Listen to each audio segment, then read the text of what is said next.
Hezbollah communication network explodes, hundreds injured. Yair Sinwar, the leader of Hamas, threatens from his underground bunker, saying, "We are ready for a long battle. We will break Israel like we did on October 7th.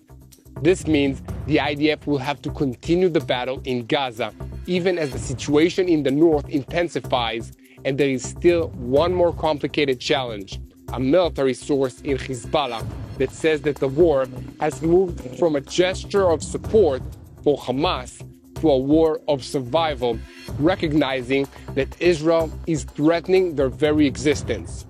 Meanwhile, a Hezbollah terrorist is eliminated on Syrian soil.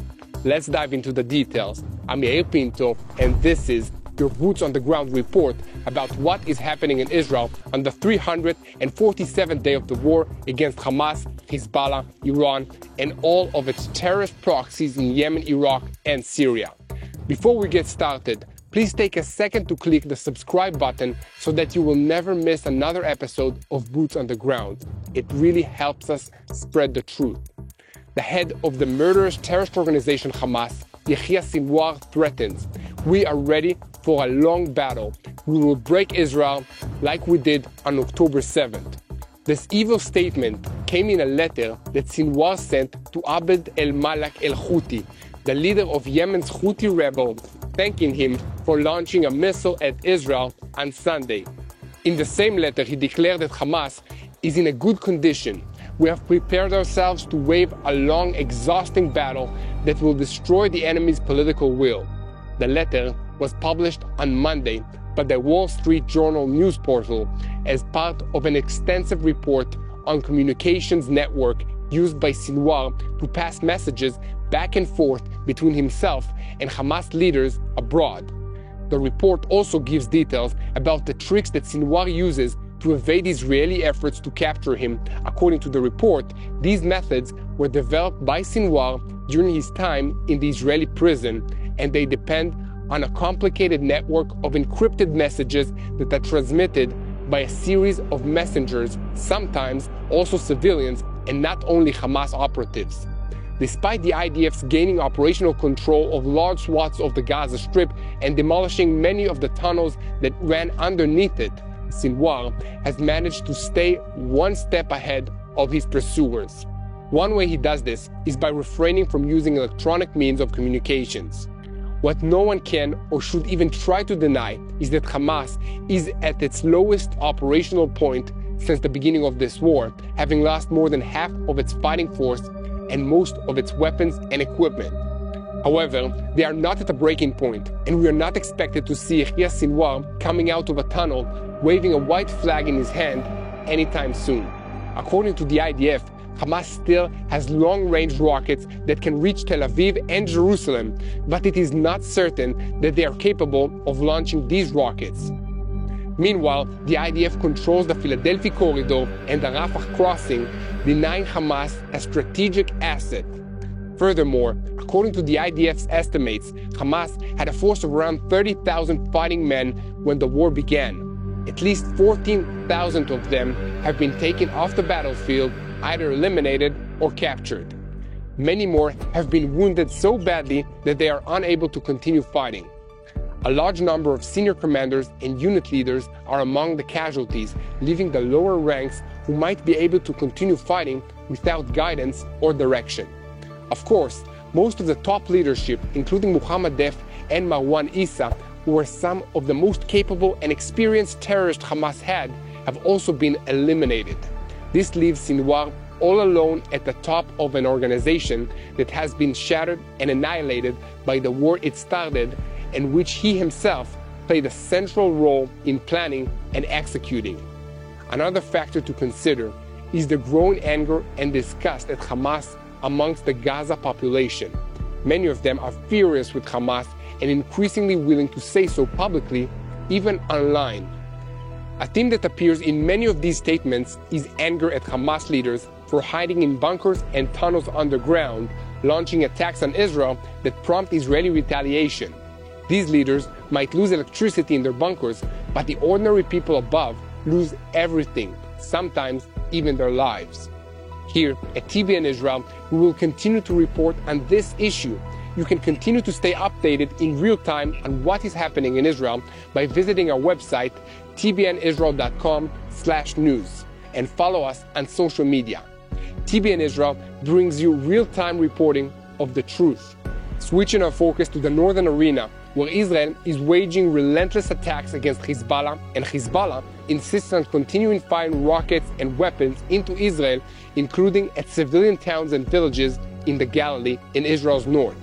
It is very strange that Hezbollah would keep this up, and on Saturday, a source in the organization admitted to a Lebanese newspaper, El Yair, that Hezbollah started attacking Israel on October 8 in solidarity with Hamas, but now it is fighting for its own survival. He went on to say that Israel is responsible for changing this equation, and it is using the pretext of Hezbollah attacks against Israel to prepare for a big effort to completely destroy the Iranian-backed terrorist group.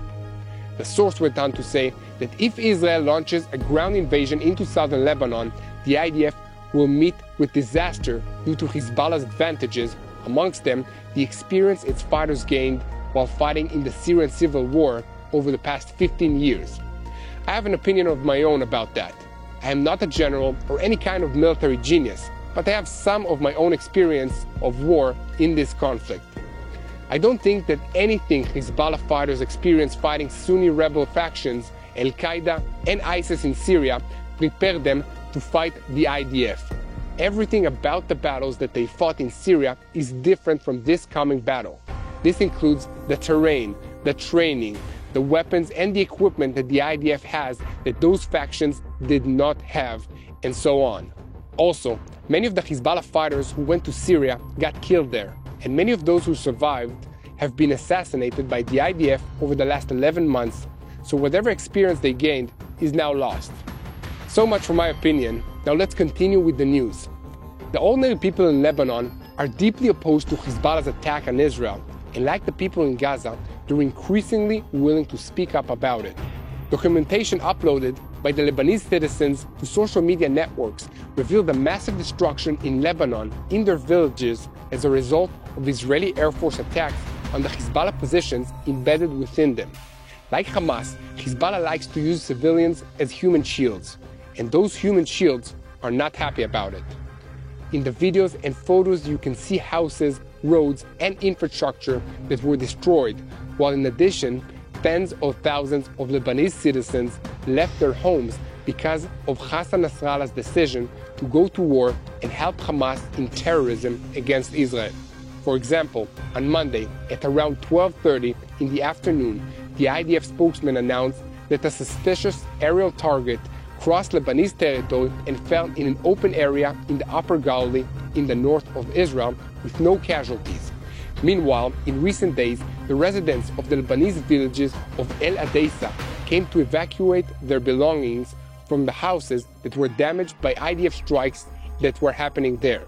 The arrival of the residents to the villages was done with the approval of the IDF, which contained the attacks there for several hours.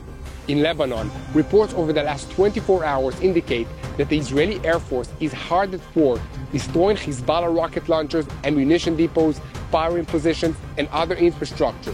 The IDF spokesperson's office confirmed that strikes had been made in the areas of Tir Karafa, El Adesa, Belaida, and the village of Suba in southern Lebanon. These strikes were in response to Hezbollah rocket barrages into Galilee in the north of Israel. Now, please allow me to explain a few things about what we're seeing. The IDF is hitting Hezbollah targets on a daily basis, degrading the ability of the organization to attack Israel in the future. But the IDF must be careful what target it hits, because Hezbollah learns things about the IDF from every strike. If the IDF hits a target that only a few people in Hezbollah knew about, then Hezbollah will realize that at least one of those people is passing information to Israel, possibly without even realizing it. This might allow Hezbollah to use that person to pass false information to Israel, which could lead to disastrous results. At the same time, the IDF must avoid hitting some targets before a larger war breaks out in order to deny Hezbollah a pretext of taking even more dramatic steps of its own. there is a never-ending game of intelligence and counterintelligence, with both sides trying to outsmart or outmaneuver the other. However, the preemptive attack at the end of August, which prevented a large-scale rocket barrage by Hezbollah against Israel, was a turning point that allowed the use of new tools. Sources in the defense system said that the decision was made possible by the expansion of a bank of targets on Hezbollah and the preservation of tools that have not yet been revealed. The security officials explained in recent weeks that the IDF has destroyed thousands of Hezbollah launchers along with their rocket ammunitions, which was often loaded and ready to be fired towards Israel. According to estimates from sources in the defense establishment, despite the rocket launches on the Israeli home front, Hezbollah is already having difficulties scheduling a concentrated mass of short-range rockets that will be launched at the same time against Israel. Needless to say, they would also have a very difficult time to expand the war and include additional rocket launches into the heart of the Jewish state. Here at TBN Israel, we will continue to report on developments in the northern arena. You can help us by subscribing to this YouTube channel and following us on social media. Before we continue with the news, I want to tell you about today's video sponsor. I've talked a lot in the past videos about the importance of taking care of our physical health and fitness in these challenging times. In order to do this the best way, we need help from an expert. Dr. Don Colbert's books are here to help. The Keto Zone Diet, Dr. Colbert's Keto Zone Cookbook, and Beyond Keto offer clear, faith-based information from a trusted source. Dr. Colbert, a medical doctor with over 30 years of experience, has packed his knowledge into these books. They give you a strong starting point for understanding and following the Keto Zone lifestyle, from the basics to tasty recipes and tips for long-term health.